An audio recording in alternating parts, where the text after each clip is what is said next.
Sleep Paralysis, A Walking Nightmare by Lexi Tucker. Imagine waking up but being unable to move and seeing something terrifying at the foot of your bed. This is what happens during sleep paralysis, a condition that affects roughly 1 in 20 people at some point in their lives.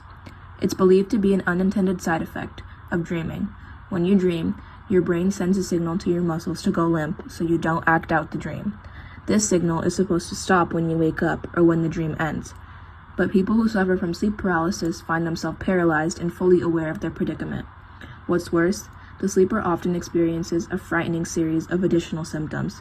Difficulty breathing due to a perceived pressure on the chest as if someone or something were sitting on the dreamer's chest. Hallucinations, often seeing or hearing an intruder in the room. And powerful fear.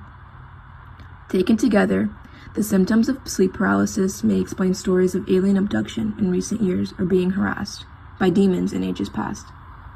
The hallucinations of an intruder would account for the pressure of an alien or demon. Sleep paralysis is also sometimes called old hag syndrome, for an evil creature thought to suffocate people in their sleep by sitting on their chests. Cultures around the world have different words for these terrifying nocturnal experiences. The Japanese call it kanashibari, which means bound up with metal. In a 2009 article for The Guardian, psychologist Chris French told the story of Lori Ball, a woman in her mid-50s from Ohio. She was aware of her condition, which made it all the more terrifying. Ball said, "I tried to scream, though I have great difficulty making any sound. Attempt to flail around anything to get the attention of my husband. It is a feeling of panic, entrapment, and desperation so horrifying that I have difficulty describing its magnitude. If my spouse notices my discomfort and responds in my mind, it's never soon enough.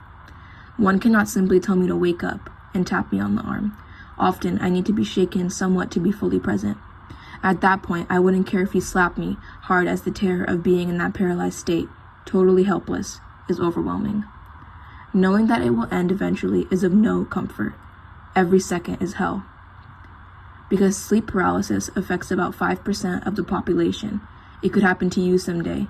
If it does, it may be scary while it happens, but know that it's not particularly uncommon.